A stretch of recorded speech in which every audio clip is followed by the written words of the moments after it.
Hey, First Things First listeners, before we start the show, I wanted to tell you about our brand new Fox Sports app and website, foxsports.com, reimagined for the modern sports fan. Go ahead, download the new app right now. You don't even have to pause this episode. Every day on the new app and website, you'll see the top stories in sports, plus a rich world of written content, videos, social media, and analytics to give you a 360-degree view of the most important stories of the day. Streaming live TV has never been so easy or elegant.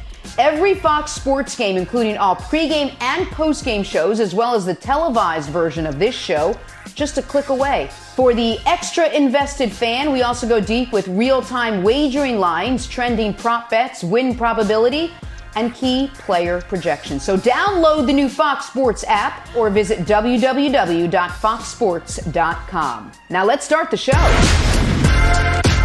Good morning, everyone. Welcome to First Things First. I'm Jenna Wolfe, the highly caffeinated Nick Wright. You got Brandon Marshall. Kevin Wildes is happy. He's got his tie. Brandon's got his football. We've got 2 solid hours of show today. So much to get in. The theme today is quarterback play. What's going on? Let's start in Pittsburgh, and we'll tell you what we're talking about. Little Cam, little Brady, little Ben Roethlisberger. Last week, the Steelers were the undefeated darlings of the NFL. Then they lost to Washington. So now they're getting picked apart. That's how it happens, rightfully so. Stalled offense, drop balls, and some shaky play from Big Ben. What happened to that red-hot start from Roethlisberger? Perhaps a little something I like to call age 38. Now a Pittsburgh columnist saying Ben is to blame for the Steelers' predictable, punchless offense. Here is Ben Roethlisberger on what ails this Steelers offense. Hopefully we can get it fixed.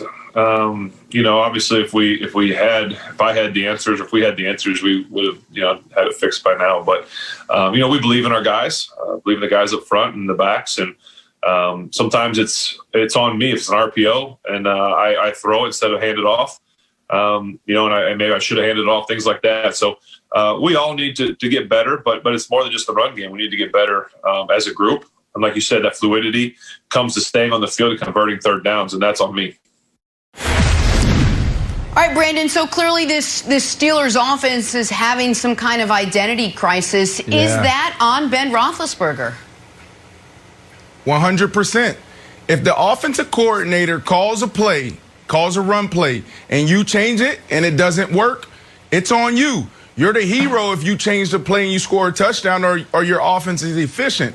But look, I went back to my Week 6 Cleveland Browns, Pittsburgh Steelers notes. And one of the things that I saw there was like, look, Ben Roethlisberger's arm doesn't look great. He's not connected on a deep ball. This run game is really efficient and effective right now.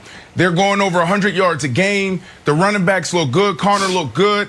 And now all of a sudden, Big Ben's healthy, and now he's trying to, it seems, maybe hijack the Steelers' success and make it about himself. Hopefully he's not doing that. No, but if you are changing the plays, it's all on you. And you can go back to 2010, Nick, when Bruce Arians was there. What happened to Bruce? They didn't bring him back because Big Ben was taking too many sacks, and there was a miscommunication. Some said miscommunication on who's calling runs, who's calling passes. This has been a problem. Brandon, going back to 2010.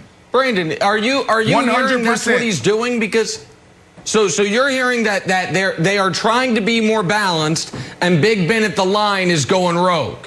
Right? Is that when you have a quarterback like this, there's two things.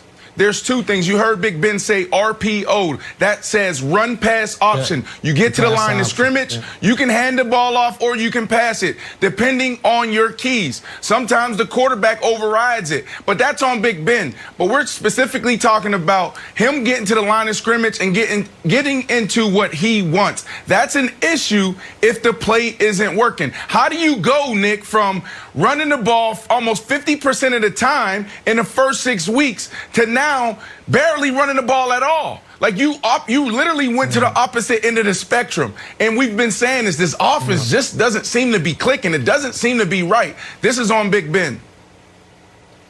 Yeah, and all of this is just so unlike Big Ben, who's never been a me guy. Here we go.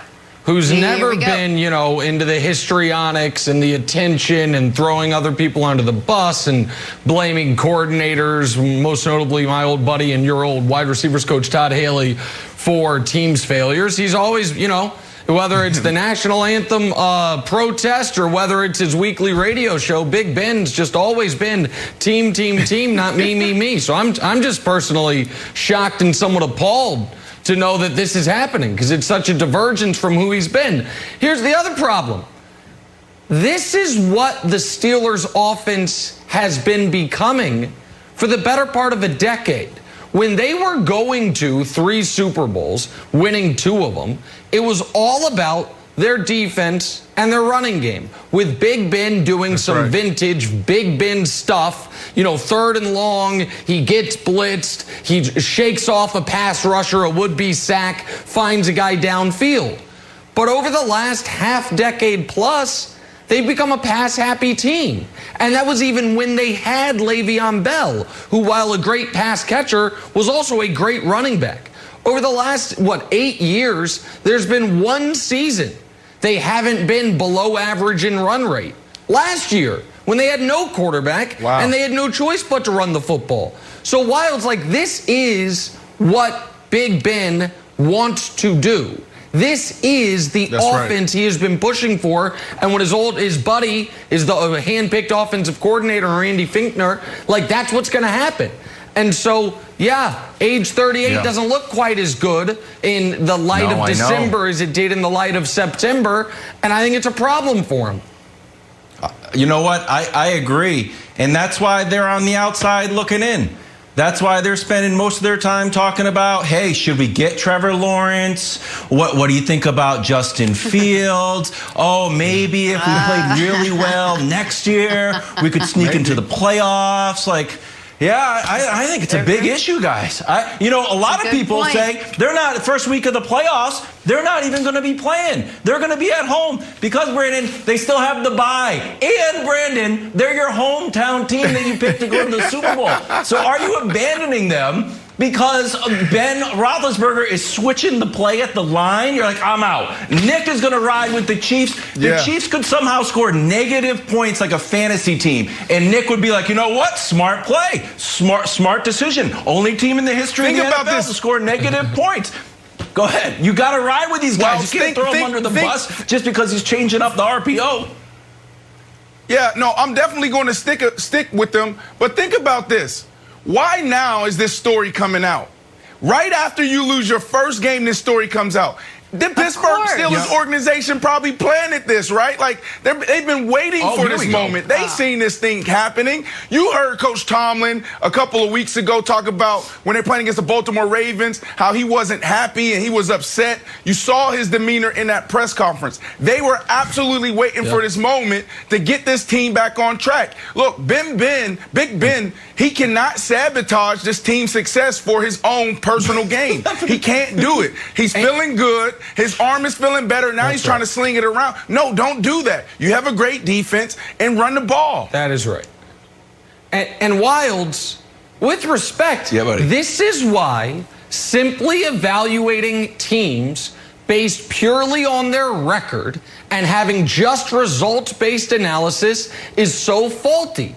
Because the Steelers, even if they had beaten Washington, they haven't looked really good in nearly 2 months. The last time they looked really good was the first half against the Titans. They had just crushed the Browns. They were up 24-7 in the first half against the Titans. And how did that first half end? With Big Ben taking points off the board, taking a shot into the end zone that gets picked. That second half, the Titans almost come back. Then they almost lose to Dallas. Then Baltimore gives them the run for their money twice, despite the Baltimore quarterback in those 2 games, whether it was RG3 or Lamar, combining for 6 turnovers. Then Washington beats them.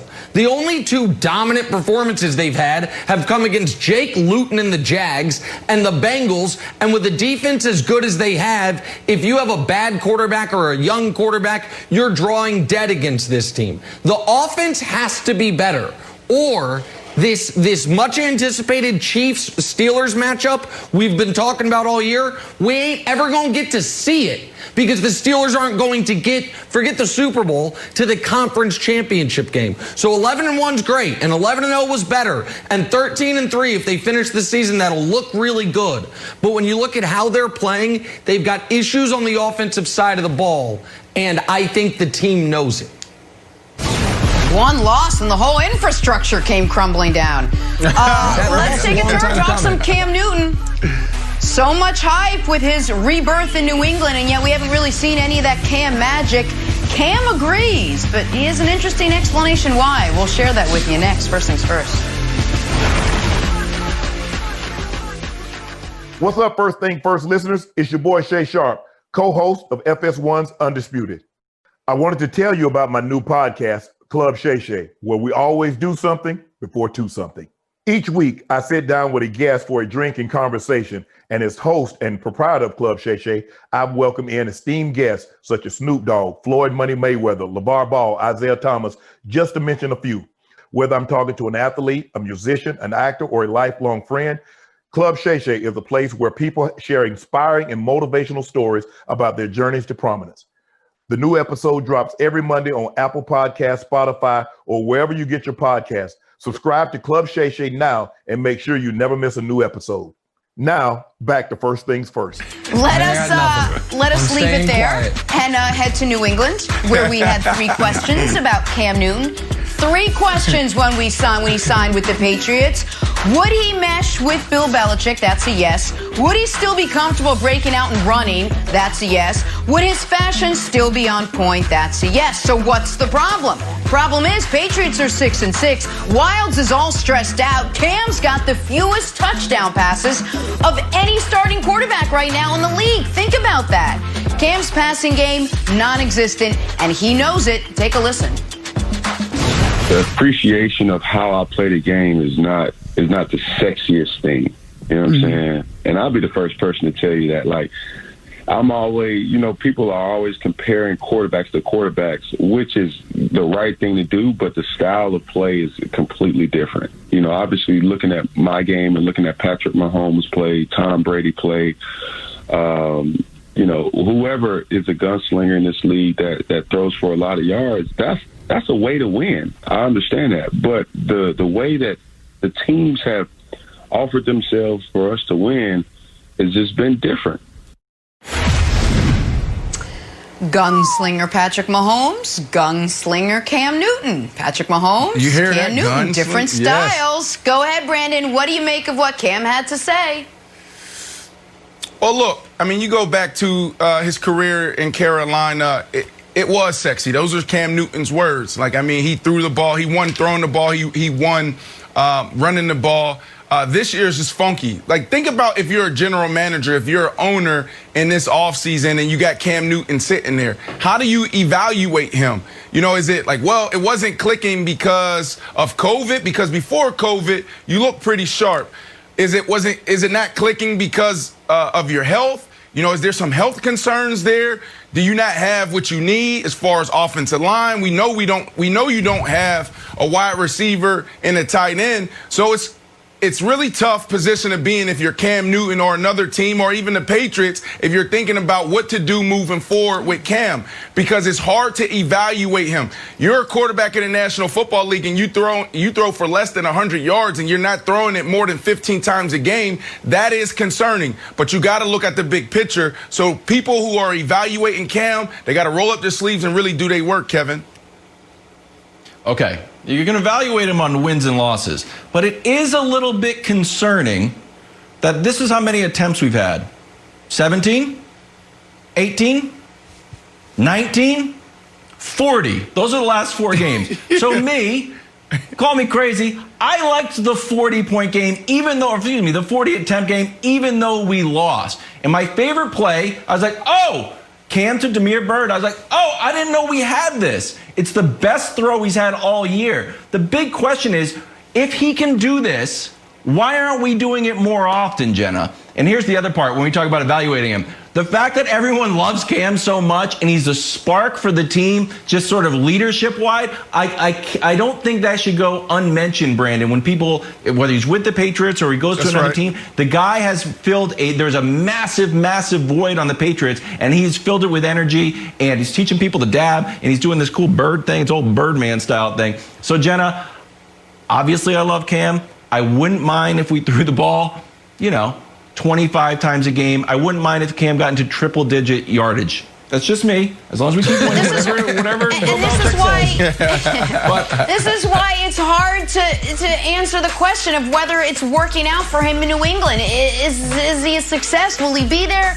Let's set this up. All right. You got the Bucs with Brady. They're 7-5. They're second in the NFC South. You got the Patriots with Cam. They're 6-6. They're third in the AFC East.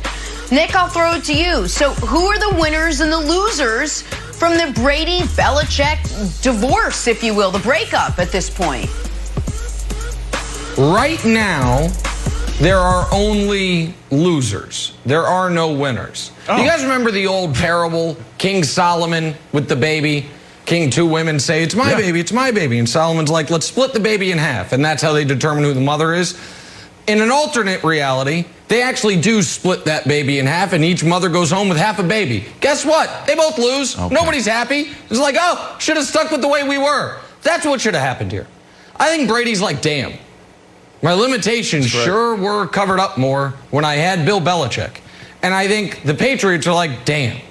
We sure, even though it could be frustrating at times, we sure were in a better position when we had a quarterback who knew exactly what we were trying to do and knew how to avoid things like the fumble against the Bills, which is the single biggest moment of their season up to this point.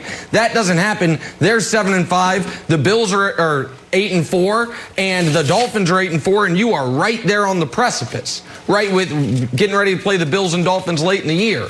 So I think right now, both sides are worse because of the divorce, Brandon.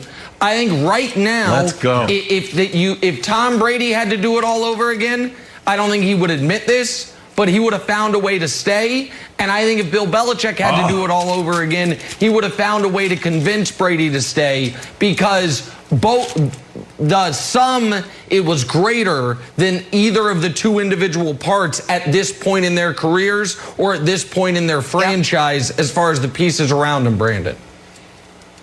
Yeah, maybe their egos are too big, but I don't see that happening. I wouldn't see that happen if you did it all again in retrospect. No, Tom Brady was going to be on the first thing out of there. He was ready to go 2 years before this even happened. So I don't see that. But, Nick, you are right when you talk about no one won here. I mean, you have an all-time great quarterback, the best quarterback the game has ever seen, the best head coach the game has ever seen. You don't break that up. Think about it this year. The Lakers, you have the Chiefs, you have the Steelers, the Saints. What do they have in common? Leadership. During a global pandemic, what do you need in sports to get it done with so many different procedures and systems in place just to get through a day, just to get to the next game? You need leadership. So think about you already owning this division for 20 years, it seems like, and now you have the continuity and chemistry. You probably find your way in the AFC Championship again. So for that reason, you keep these guys because of everything you guys done before. Like, why do you break up this marriage? It makes no sense to me, Wilds. Yeah. No, I hear you. I'm 100% with you. Nick, remember how you did the whole Carson Wentz thing? If you cut him, if you trade him, how much? Let's get into voiding Brady's contract in Tampa Bay. Tell me what it looks like. Tell me how you think it plays out, buddy. Let's hear it. Voiding the contract back to New England, how would it play out? No, I think Brandon's right. I don't think Brady wants to go back, but I think he should want to go back. I think Brady thinks he's going to live forever, man. He's not going to admit that he was wrong on this one. But I think that the people closest to him believe that. So I apologize, Wilds. I can't get you there. I maybe though. Speaking of Carson Wentz, how excited are you about Carson Wentz potentially as your quarterback next year, buddy? That's a possibility for you. Look, you guys. Well, you're that's talking true. But look, Brandon's flag football league, not me. Look, Go ahead, Brandon.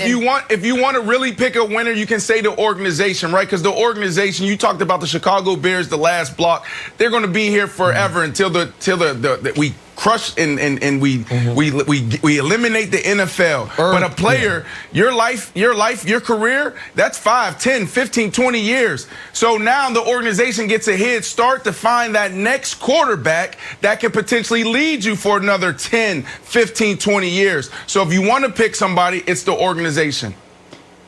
Real quick before we break, does anyone like the fact that Kevin, you took it away before I could. Wilds writes his notes 1.5 inches from his chin. There's nothing better. I love it. Take a turn, talk some hoops now. You will not believe the latest James Harden rumor. Nearsighted. This one even had Nick flustered this morning. That mill is a-spinning. It's next. It's First Things First.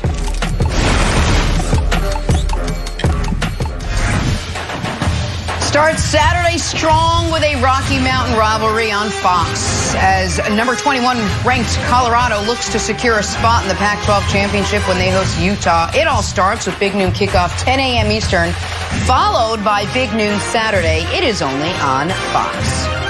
All right, guys, we are back here talking James Harden. Like sand through the hourglass, so is the saga of the beard. And let me tell you, it is most definitely a saga. Will he stay? Does he want out? Is it to Brooklyn? How about Philly? Is it wherever Lil Baby is? Now a report that Harden wanted out once the Rockets hired Stephen Silas instead of Ty Lue as head coach. Chris Broussard is joining us now. Broussard, so many questions, so little time. Are you buying this as the actual reason Harden wants out because of the coaching hire? Well, it makes sense because we know James Harden has had major say in the decision-making in Houston for several years. He wanted Chris Paul, he got Chris Paul. He wanted Chris Paul out and Russell Westbrook in. Chris Paul was out, Westbrook was in. And if he all the reports were saying he wanted Ty Lue and John Lucas. So Ty Lue first, John Lucas second. If he got neither of them, he's looking around and saying, okay, Daryl Morey's gone. Mike D'Antoni, who built an offense around me that turned me into a legend, is gone. And now they're not listening to me as far as coaching hires. Then I could see why that could be true and he would want out. But of course, there is no way the Rockets hired Silas against Harden's will. I'm sure they went to him, and he actually, of course, talked to Silas during the interview process. That was a part of it. If he had told Houston at the time, look, if you hire Silas, I want out, it's hard to believe they would have hired him. Now, if I'm the Rockets, though, I would hope that this is the only reason James Harden wants out. Because I actually think Stephen Silas has a good chance of winning Harden over if that's the case. He's a 20-year assistant in the league. He was under Rick Carlisle, who we know is a great coach. And he was under Don Nelson in Golden State. Nelly is one of the most innovative offensive coaches the league has seen. So they have talent in Houston. It may not come together, but they do have talent. I think Silas has a good chance of figuring out a scheme that might be able to maximize these guys together, and that could win Harden over. So, listen, with respect to the report and with respect to James Harden, I don't buy this for 1 second. Let me tell you a little bit about Stephen Silas. Broussard alluded to some of it. NBA bloodlines. His dad, of course, was Paul Silas. He went to an Ivy League school and played basketball there for 4 years. He has been an assistant in this league grinding since the year 2000, 20 years for this opportunity. And at his most recent stop, he helped design the most efficient, highest scoring offense in the history of the league with Luka Doncic, who has actually a somewhat similar skill set to James Harden. The idea that Stephen Silas was the reason Harden wants out, it's craziness. What I think is happening here, Brandon, is I am certain Harden is hearing what I'm hearing from some of his colleagues, which is a lot of the players around the league that have made a big deal, rightfully so, over the lack of minority representation amongst general managers and head coaches of this league do not like that James Harden is essentially throwing a bomb into Stephen Silas's first opportunity at being a head coach. And so I think this gets released as a, no, it's nothing against Stephen Silas. I just wanted Ty Lue, a different black head coach, to try to mute some of that criticism. Because what Harden is doing to Silas, who has waited for this opportunity, is not being received well by his peers. So I think this is a PR maneuver. I absolutely do not believe that if they had hired Ty Lue, all of a sudden James Harden is not doing this exact same thing. I disagree, man. This is all about ball. This is about his legacy. That's all this is about. If you want to say it's an excuse, fine. But at the end of the day, we saw what this guy tried to transform into in the bubble. We talked about this guy being ball dominant. He doesn't play any defense. What did he do? If you go back and watch those games in the bubble, he played off the ball. He was more aggressive on defense. That was part of the biggest story. That was some of the biggest stories that we talked about in the bubble. Oh, look at James Harden. So when you see that, you see a guy trying to transform to win a championship. This comes down to legacy. This comes down to a guy trying to find the right environment to push, hit what he's trying to accomplish forward. Play with some superstar basketball players and win the championship. This has nothing to do with about coaching. Nothing. All right, so there's something else I wanted to bring up with you guys. Amidst all the other drama, there's another report that came out yesterday that Harden is open to being traded to the 76ers or other contenders around the league. Again, not his choice, but Broussard, where is the best fit, in your opinion, for James Harden? Look, I think Brooklyn would be arguably the greatest chemistry experiment the league has ever seen. I mean, looking at that on paper, I don't know how in the world that works. However, that is major league talent. And if they came together, you could not write that team off because of just the so much talent that they would have. That said, I like Philly better. James Harden for Ben Simmons. Harden, Joel Embiid together with that shooting and those players around him, I think are an immediate contender. And I'm going to throw out one other team that I don't think this would happen, but to me, it's something that this team should explore. How about the Los Angeles Clippers? How about Paul George for James Harden? Maybe it's Paul George and Lou Williams for James Harden and P.J. Tucker. You throw in a few other things to make it work financially. But I would look at that if I'm the Clippers. Harden and Kawhi, of course, you'd have to give them a shot against the Lakers. Of course. I don't know if it's the perfect fit, but I would look at that if I'm the Clippers. I love it. Nick, I'm going to give you another great one here. Broussard threw you up a softball. Now I'm going to throw you up an alley-oop. I was reading an article. It said, well, obviously Tatum's off the board. I was like, why is Tatum off the board? There's two great franchises in the league. No offense to your Clippers, Broussard.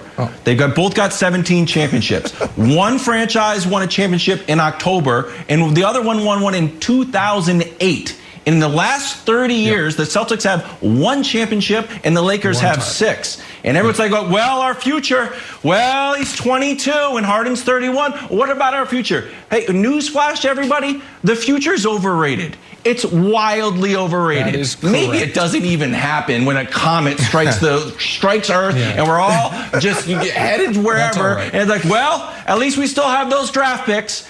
Carpe diem. If a Tatum to Harden deal, if we can show, we even drew it up for you, Jenna. We threw Danny Ainge in there. I'm okay with this. I'm sorry. It's okay to love Jason Tatum and still say that this is okay. So there you go, Nick. Wilds, here's the thing. The problem, of course, is the guy on the left of that screen, Danny Ainge, because the Celtics, forget them giving up Jason Tatum. I believe they could get Harden for Jaylen Brown, Marcus Smart, and picks. But you know why I know they won't do it? Because of their GM. So, they won't. We love to have James Harden, but Unless you want Yabusele, Ojale, and Grant Williams, we just can't. I'm sorry, we just can't make it work. But so the Celtics were on my list and I want to run this by you, Broussard, because we all know the Nets want him. He wants the Nets, but do the Nets have the assets? We all know the Sixers are lurking as the team, and can we take Danny Ainge off the screen, please? And we all know the Sixers are lurking as the Sixers are lurking because they can offer up Ben Simmons. Broussard, you mentioned the Clippers. That would be a great trade for the Clippers. But Paul George has 1 year left on his deal, and the Clippers cannot include any picks. So I think there is a close to 0% chance the Rockets would take that. 1 year of Paul George and no draft picks doesn't make sense. So then you go down the list. The Celtics were on my list, Brown, Smart, and picks. What about the Nuggets? Michael Porter Jr., Gary Harris Jr. in picks. The question there is, would the Nuggets want to upset the Jamal Murray-Jokic combo, which looks like it's only going to get better because obviously Harden would change that massively. But I also think Michael Porter Jr. is such an asset that at least gets Houston on the phone. Then you start running out of teams. The Pelicans are an interesting one, but they can't trade Ingram until February 28th, I think, so you'd have to hold off on it. And there's one more that's at least something to think about. What about Kristaps? I don't think this happens, but Kristaps, because they don't have picks they can include, but Kristaps and Harden, if you trust Kristaps' health. The issue is, we can say there's a bunch of contenders that would love James Harden, but are there really? The Lakers aren't going to be involved. The Bucks aren't going to be involved. The Sixers we've talked about. The one other one, Broussard, and you can run all these, pick your favorite. The Heat are lurking. Tyler Hero, Iguodala, late picks that they still have left. They're not going to trade Bam, but I think they'd trade Hero. That one's possible, and let me tell you this much. James Harden can say he wants to go to Brooklyn. I can report via every source in the nightclub world, James Harden would love to go to Miami too. So I think those are possibilities, but I don't think any of them jump off the page to you. Well, of the ones you mentioned, I like Miami the best, and I think that would have the best chance of working. Denver, we talk about the experiment in Brooklyn. Harden, Jokic, and Jamal Murray, that would be interesting to see how that would work. So, I don't think Denver, which is a smaller market, obviously, yeah, sure, they want to win a championship, but they know being great for a long run, being a contender for a long run in a market like that is great enough for the fans. And bringing in Harden, if he's not happy, maybe he leaves after a couple years. Maybe you've upset your young stars. So I don't see that. But Miami, look, New Orleans, I would love Harden and Zion. I think Harden would be great for Zion. I think because Harden is a very underrated passer. And I think those two would work well together. But I'd say Miami of the ones you said. Look, I'll be quick here. Look, Denver won't work out because 24K and Blue Martini shut down years ago before I even left Denver. So Denver won't work, okay? Look, give the man what he wants. I would say this. He is smarter than all of us. I know you guys been covering the NBA for a long time, but when it comes to the basketball, I would say James Harden is smarter than us, all sitting here on this show today. So if the man says he wants the Brooklyn Nets, give the man what he wants. Let him go to the Brooklyn Nets. Chris, you said it. It will be the biggest chemistry experiment in the history of the NBA, Jenna. But let's see what happens. Three great players coming together. They'll figure it out. Good chemistry lesson. Not sure it's a great fit. And also, what is the fascination with the nightclub? Wilds, you'll have to explain to us next. Take a turn. Let's get back to football. Why is Cam Newton comparing his passing game to Brady and Mahomes? We'll let him tell you. Next, first things first.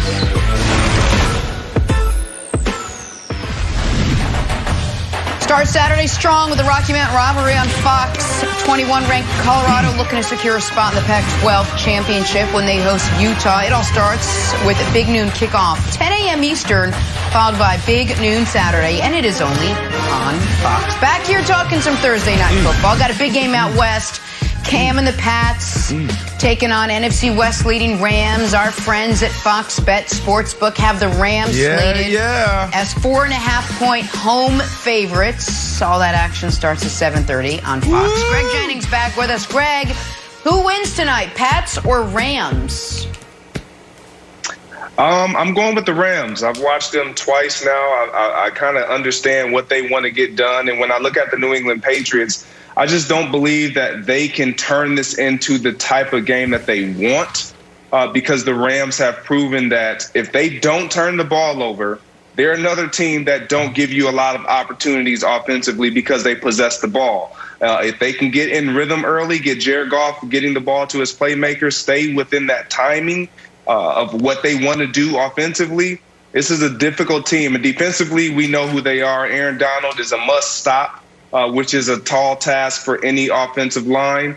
I don't see that really happening. So I'm going with the Rams. You know what, Greg? I'm learning a lot by being on this show with you. You and I are a lot like myself and Nick Wright. Like, we see this thing totally opposite. Like, you say one thing and I'm on the other end of the spectrum. I don't understand. I'm going with the Patriots for everything other than what you said.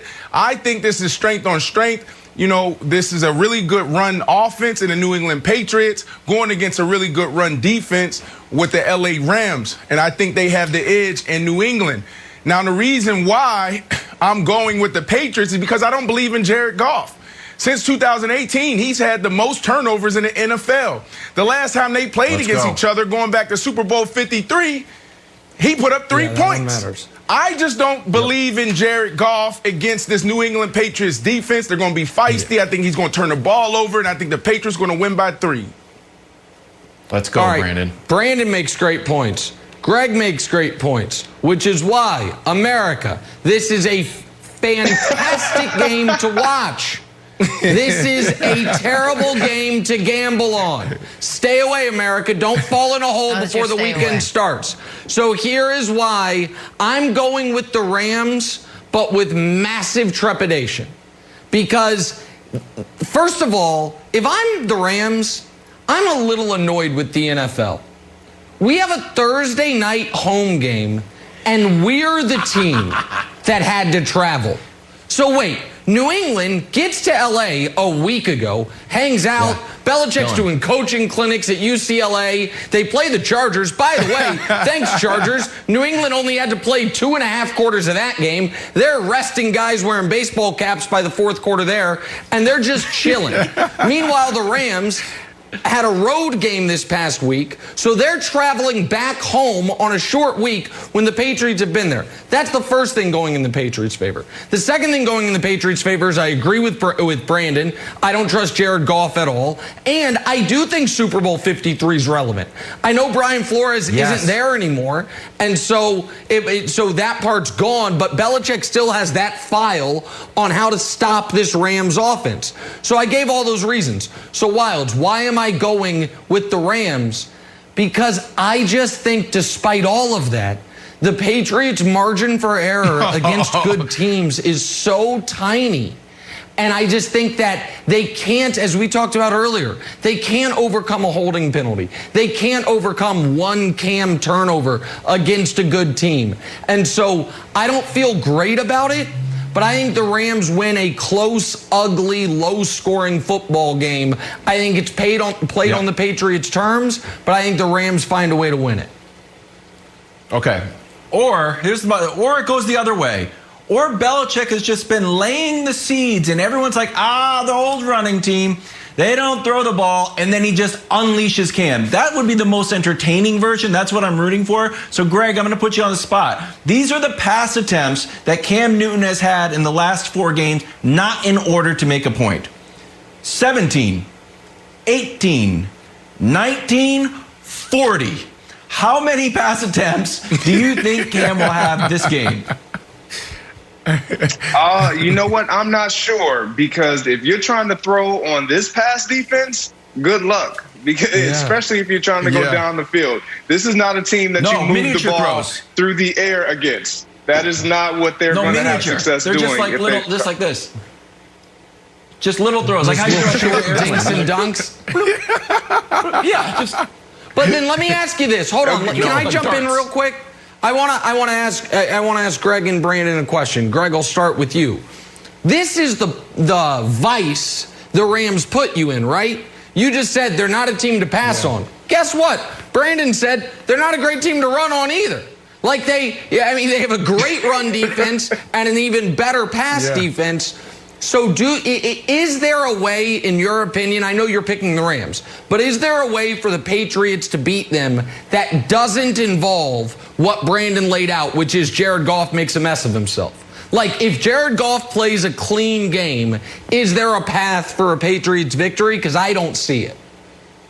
No, I do not believe so. When you look at the Rams, when they struggle, it is because of Jared Goff and his inabilities to protect the ball and to run that offense seamlessly. They have to get off to fast starts. They have to play within rhythm. If you take away their outside zone, if you play with fast flow, all things that the Patriots can do, that's fine. But if you can't take away their first down, second down, staying in front of the sticks, then it's going to be a long afternoon when you play this Rams team because they can find ways to score.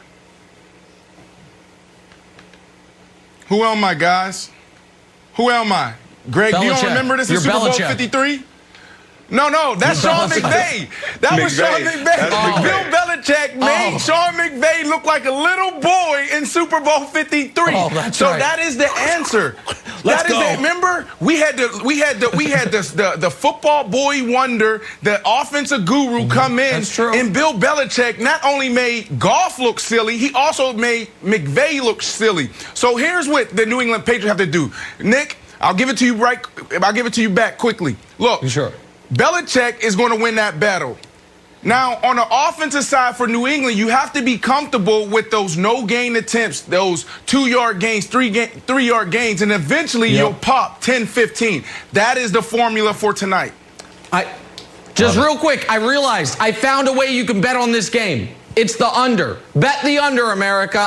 What was I saying? Don't bet the game. Bet the under, America. It'll be low scoring. Not sure who's going to win. Bet the under.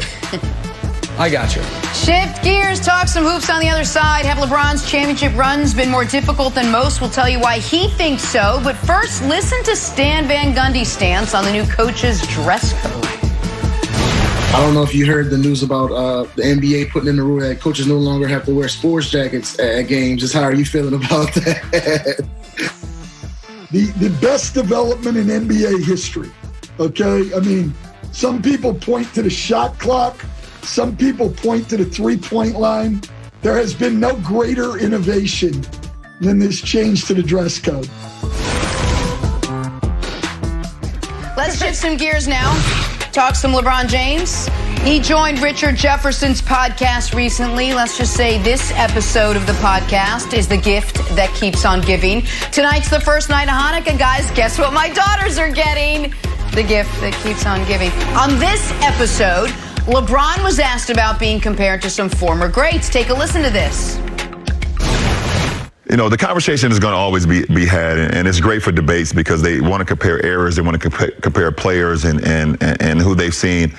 The one thing that I know for sure, that I've been a part of 2 teams that's won the 2 hardest championships in NBA league history. The 2016 Cavs coming back from 3-1 versus 73-9 team, being down 3-1 versus one of the best teams that ever been assembled. 2-time MVP. 2-time MVP. And then what we went through in the bubble. And if you were not in a bubble, you don't quite understand it. All right, Chris Broussard is back with us again. I mean, Broussard, is he right? Is LeBron James right? First of all, I got to give LeBron props. This was a clever, subtle way of saying, I'm the GOAT without saying I'm the GOAT, as he did 4 years ago. So I'll give him props for that. But no, he's not right. Look, and I get the bubble situation. I think it was really hard on LeBron. We know how much of a family man he is. He said he didn't see his kids till he got out of the bubble. That is rough. We know he's a man of routine, as he said on the podcast. That's broken in the bubble. I get it. But I can also point to things that would have made it easier. No travel, no distractions, no hostile crowds to deal with on the road. And as a 35-year-old with 16 to 17 years of experience or wear and tear, really, he got a 4-month break in the season before the playoffs started. So that helped his body. And then the opponent that they faced. I don't blame the Lakers for it, but they faced arguably the worst team to ever reach the NBA Finals. And that was before the Miami Heat lost 2 of their 3 best players, Goran Dragic, who missed 4 of the 6 finals games, and Bam Adebayo, who missed 2 of the 6 finals games. So there's no way this was the hardest finals to win, or one of them. Secondly, Golden State. If you want to say it's the greatest comeback in NBA Finals history, absolutely. If you want to say it's one of the most epic finals, absolutely. But I can't give you credit for being down 3-1. That Golden State team that won 73 games was not unbeatable, obviously, but they were down 3-1 in the Western Conference Finals to Oklahoma City. Oklahoma City choked. That's the only reason Golden State even got to those finals. So that's being down 3-1 to that team, I can't give you credit for that, especially when if you look on paper, I got LeBron James, Kyrie Irving, and Kevin Love, and I got Steph Curry, Klay Thompson, and Draymond Green. I kind of like this trio over here with LeBron, the best player in the world. So the talent was very close. You didn't need to be down 3-1. So it was a great comeback, but I can't say it was definitively the greatest finals win or hardest finals win in history. Okay, Chris, look, I may contradict myself right here, so stay with me. And I'm going to focus just on this last title. I think it's both, right? Now, I think it could potentially be the easiest title for LeBron, and I think I said this when they were in the bubble and we were covering the bubble. Yep. And the reason why I said that is because in this moment right now, it comes down to leadership. So let's go to the NFL really quick.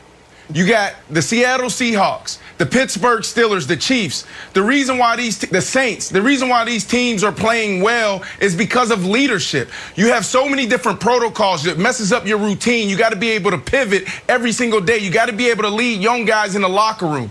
And when you look at the NBA, who is more equipped and capable than LeBron James and the Lakers? So for that reason, I thought that they were in a perfect position. They had the edge going into the bubble because of LeBron James. So I felt like this could potentially be his easiest title ever. Now, why is it hard? Why is it also the toughest? Because routine is everything. We're talking about this guy playing at a high level at age 36. You don't play at a high level this long and consistently without taking care of yourself and having amazing routine in place. I look at my routine. LeBron James is on record saying he spends over $1 million on his body. It took me 45 minutes just to prepare myself to get in bed at night. Why? Because I had to have my late night snack, 2 scoops of protein, around 50 grams of protein. I would take that. And then I will also hook up electrolytes to my body, art therapy. I'm taking notes. So I would have all this STEM stuff set up on my body. I will also sleep in an infrared bed, heat set at 100 degrees. And I'm also switching in the middle of the night to aqua pants where it was everything from the waist down was ice. I say all to say this. As a high-performing athlete, you have to have a routine in place. You have to take care of yourself. MAT, ART, chiropractors, massage therapy. There's so many gurus that you work with day in and day out, not just to get to the next game, but to get to the next practice. So for me, I'm probably contradicting myself, but on one end, because of LeBron James and his leadership ability and how he's able to evolve and pivot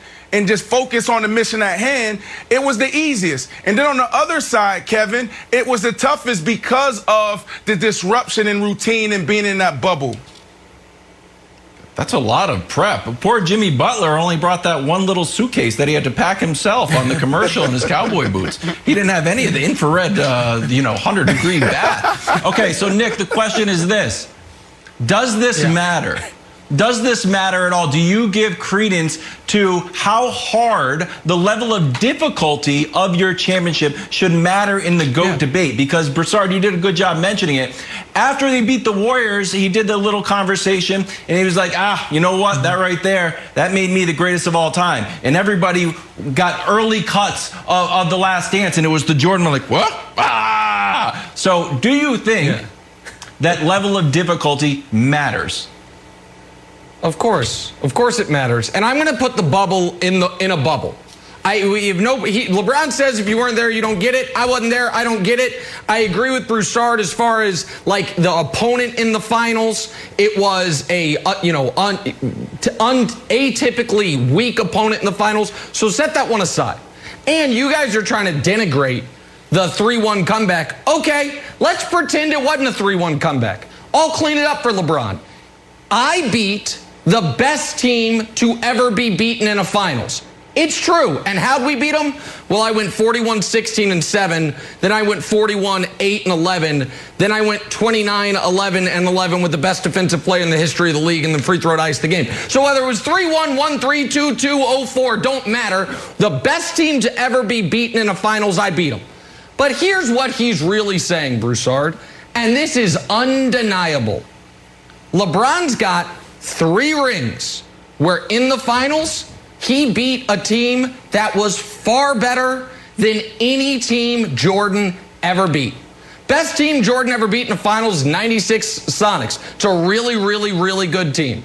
Don't hold a candle to the Thunder with KD, Russ, and Harden. Don't hold a candle to the 4 Hall of Famer San Antonio Spurs, and certainly don't hold a candle to a team that evidently was just ripe for the picking, the 73-9 Warriors with a unanimous league MVP as the defending champions. And if we want to take it further, Broussard, if you look at the 16 LeBron and MJ finals appearances, and we ranked all of the opponents, the 7 hardest belong to LeBron James. That's the point he's making, and he's right about it. So 3-1, not 3-1, bubble, no bubble. Throw that title out. He didn't need it. He was already the GOAT. But that is, I think even Chris Broussard, who when he's not a Clippers fan is a Michael Jordan fan, would agree with that. The hardest finals opponents are all on LeBron's side of the ledger. I would not agree with that. And I'm also a LeBron James fan, but that is just patently false. Just because the Nick Wright Tears Committee says so doesn't make it true. You just totally, that young Oklahoma City team where Kevin Durant, Russell Westbrook, and James Harden were babies, that team was better than any opponent Jordan beat in the finals. Yes. Are you serious? Yes. No, there's no way. I am serious. You are overlooking the Utah Jazz, who beat great teams in the West to get to the finals. That's not how you measure a team. You don't just say, oh, they got this many Hall of Famers. They got that many Hall of Famers. How about wins? How did they work together? How did the chemistry come together? Those Jazz teams, wins can depend on the weakness of the league at that time. I mean, seriously, look, in San Antonio, Tim Duncan was well past his prime when the Miami Heat beat San Antonio in the finals. Wrong. Look it up. He was well past his prime at that point. His first team All-NBA. And Kawhi Leonard was top 5 player in the babe. league. Stop it. Correct. Stop. I agree. Kawhi wasn't that good. I agree. That's a good take. I agree. Kawhi was not that good. All right. By the way, because America demands it, Broussard, I've got something for you. You go ahead. Go ahead. Sorry. Go ahead. Nick, one of the finals that I would say was one of the hardest, if you want to go that route, it was also against LeBron.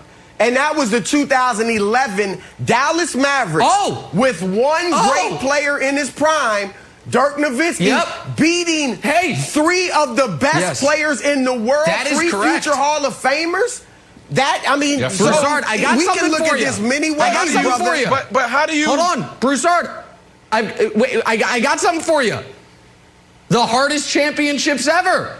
Let's show them. We got a top 3. Bronze medalist, the 2011 Mavs. Do you know what the 2011 Mavs had to do? In round 2, they beat the back-to-back champion Lakers. Get out of here. Round 3, they beat Oklahoma City, who evidently KD, Russ, and Harden weren't any good in 2012, so they must not have been good in 2011. I thought they were pretty awesome. Round 3, they beat LeBron, Wade, and Bosh. What's the silver medalist for the hardest championship? I think Broussard covered this one. He was fresh out of college. 1970 New York Knicks. First playoff series, they beat Earl the Pearl Monroe and Wes Unseld. Second playoff series, they beat Kareem, at the time Lou Alcindor. And in the finals, they beat Jerry West, Elgin Baylor, and Wilt Chamberlain. And the hardest championship ever won on the road the whole time, the 1995 Houston Rockets. You are on the road in Utah in a Game 5. You win it. You're down 3-1, which again, I'm learning doesn't count for anything, to Phoenix and Chuck in round 2. You win it. You come all the way back. It doesn't. David Robinson's the league MVP in the Western Conference Finals. You win that, and then you beat Shaq and Penny in the finals. That is the hardest championships ever run. If we were going to do a list of the easiest championships, we'd be able to find some Jordan ones. But those are your 3 hardest titles that have ever been won. Please respond, please. Go ahead. Well, let Brandon go. Let Brandon go, then go. First, go ahead, okay, Brandon. go ahead. Listen, the result of winning the hardest championship doesn't equate to you're the best, you're the greatest. Michael Jordan and the Bulls were the greatest. They were the greatest team in their era. So just because they set the bar doesn't mean that they're not better than LeBron James and his teams. This is idiotic discussion. No, that's right. There's just a bunch of other reasons he's not better. Go ahead, Broussard. Sorry. Nick, I'm going to point this out. That 1970 Knicks team, look, remember, half of the best players in the world were playing in the ABA at that time. So I can't give them the hardest championship. They didn't have to go through a lot of great players. Then the 95 Rockets, yes, he came back from a year and a half of not touching a basketball and playing baseball. So technically he was in the league, but the best player on the planet was not really playing in that 95 season when the Rockets won the championship. Really? So stop. That's ridiculous. Oh, I got to change it. I got to change it because I thought the team that Akeem beat Michael Jordan and he was on the court. I know they didn't show it in The Last Dance, but I swear it happened. But I got to change it then. I didn't know that. I thought Jordan lost to the Magic, who then lost to the Rockets. I love it. We got to get back to the NFL. Was Pittsburgh's perfect season masking their problems on offense, and is the cause of those problems that guy right there, Ben Roethlisberger? Hey, there's a new report detailing all of it. We'll have it for you next. Chris Broussard, as always, you're amazing. Thank you for being with us. How dare you disrespect? Cam Newton and the Patriots looking to keep rolling against Aaron Donald and the NFC West leading Rams. We got some football tonight. 7:30 Eastern on Fox NFL Network and streaming on Prime Video. All right, time now for Stories to Start Your Morning, sponsored by Ram Trucks, built to serve. And man, the James Harden saga changing by the minute. The latest report this morning from Shams saying Harden has the Bucks, the Milwaukee Bucks and the Miami Heat among his preferred trade destinations, along with the 76ers and the Brooklyn Nets. Chris Broussard sticking around with us. Broussard, what do you make of this latest report? Well, look, I said earlier when Nick brought up the Miami Heat, that makes a lot of sense. You know, James Harden in Miami and that organization with those players around him, the ones they'd be able to keep, I think that would be a tough team to beat in the Eastern Conference. Milwaukee, look, anytime you bring in a player like James Harden, or 90% of the time, when you bring in that type of superstar, you're going to have to work some things out. You're going to have to work out how he fits in with your other stars. So we might look on the surface and say, do he and Giannis really fit? But I would give it a try if I'm the Milwaukee Bucks and Giannis is on board with it. If I could get James Harden there, look, I don't think they can, but if I could, I'd give it a try. Broussard, him including the Milwaukee Bucks on his list, he might as well have included the Milwaukee Brewers on his list. It's impossible. They gave all their picks to the Pelicans. So we can cross that off. Like, it's a great idea, but it's not happening. The Heat could happen. Now, I don't think the Heat would give up Bam Adebayo, but I'm sure they'd give up Tyler Hero, the future picks that aren't encumbered already. You'd have to include Iguodala in order to make the salaries work and some other stuff. You probably include Kendrick Nunn, who had a decent rookie season. So I think the Heat are a real possibility. But what I think this does is actually finally move Daryl Morey. And I say that, Brandon, because Daryl has known that the Nets do not present a real threat in this trade deal because they do not have the assets to make this work. The Heat could. And if he's going to expand his teams to include Milwaukee and Miami, he might expand it even further. So right now, Daryl, I feel like, has been holding back offering Ben Simmons, which I think would get the deal done, assuming Tillman Fertitta hasn't said you're not allowed to trade with Daryl Morey because he's mad at him for leaving the team. But I think all of a sudden this is causing real meetings in Miami and real meetings in Philadelphia. I think in Milwaukee, they're like, I mean, we can call a meeting, but unless you're in love with Dante DiVincenzo, I don't know what to tell you. So Milwaukee to me is not a realistic path, but Miami is a possibility, even if they won't include Adebayo, Brandon. So, Nick, the Houston Rockets came out and said they're willing to go deep into the season and get uncomfortable until they hear what they like. Do you think that now that deadline, that timetable to move Harden moves up, right? Because Harden doesn't want to be there. Now you have all these other players involved. Will they get it done sooner or later? I feel like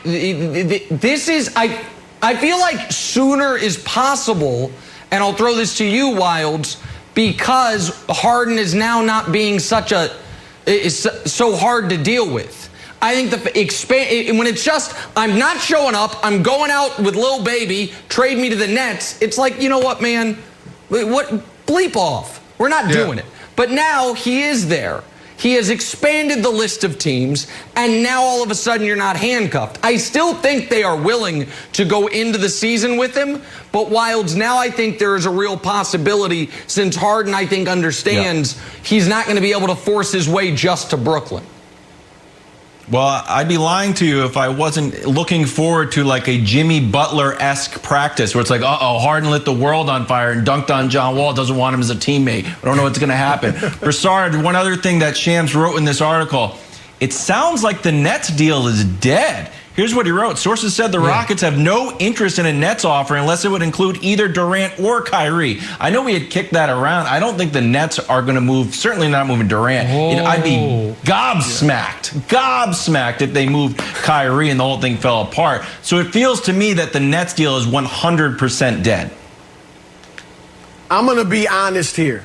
And I think Kyrie Irving is a tremendous player, future Hall of Famer. You're right. And say it, Broussard. I can't make the deal. It's amazing. Well, let me preface it with this.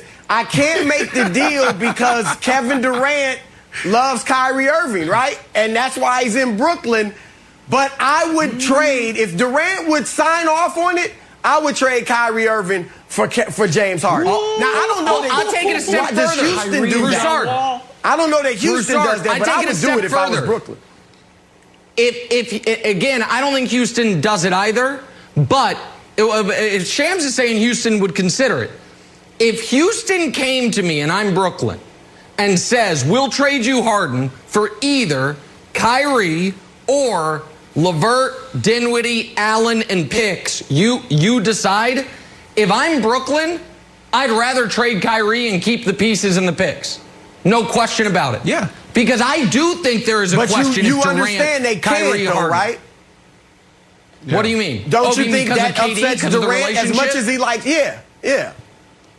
Well, I don't know. As I much as he likes Harden. Burner Twitter accounts are saying. I don't know. The guy seems a little fickle. Like maybe it upsets him, maybe it doesn't.